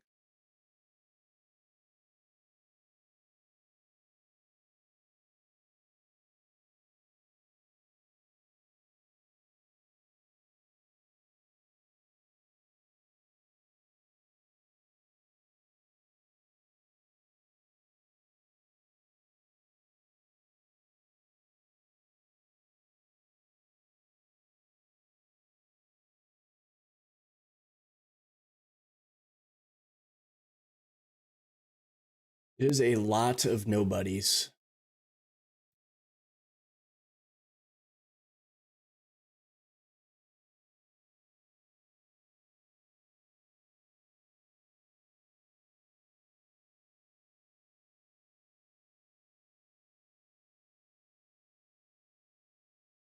I would not be surprised to see Expedia bring them back. We see a lot of the airlines, cruise lines, vacation stuff coming in with, worsening job numbers and whatnot. So that's interesting to me.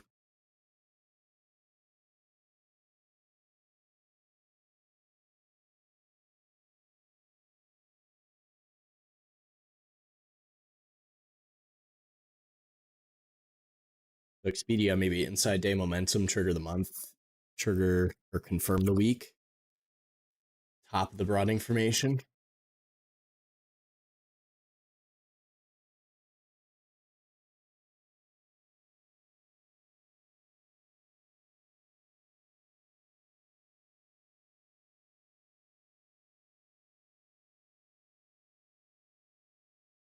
Meh, meh, meh, meh, meh.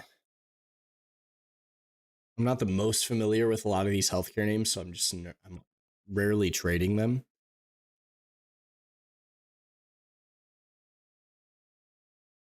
But I do see a ton of healthcare's inside day. So we'll just make note of that.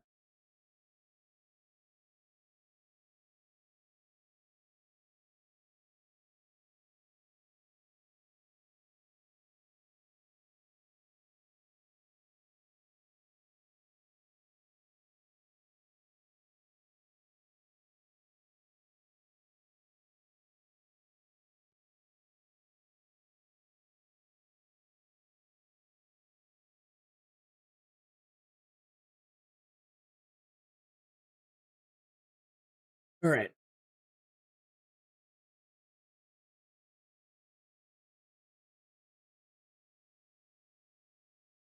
Now we're going to finish off the rev strats and we'll leave it from there. FedEx has been stronger while the market's been going down, but they do have a rev strat in here on the daily 3122 rev strat. Not super interesting. RVTY could have a bearish rev strat tomorrow, still inside month, still inside week. And man in the industrials just getting wrecked after the gap up sell. So, not a ton of interesting there, although there is a few.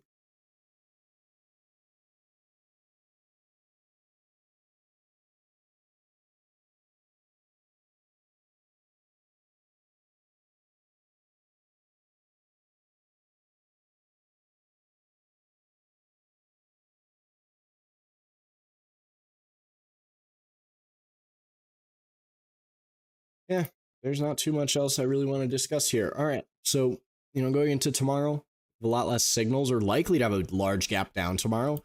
Um, if gap down, who is who up? is where we want to buy. But this is going to be what we've got going into tomorrow. So we're going to leave it at that. Hopefully you guys enjoyed the stream and have a good rest of your day. And I'll see you guys bright and early tomorrow morning if you're in stratalerts.ai. If not, go to stratalerts.ai. Check us out there. We have a lot of free stuff. We have a free Discord, a lot of other things as well. So check it out, and I'll see you guys soon.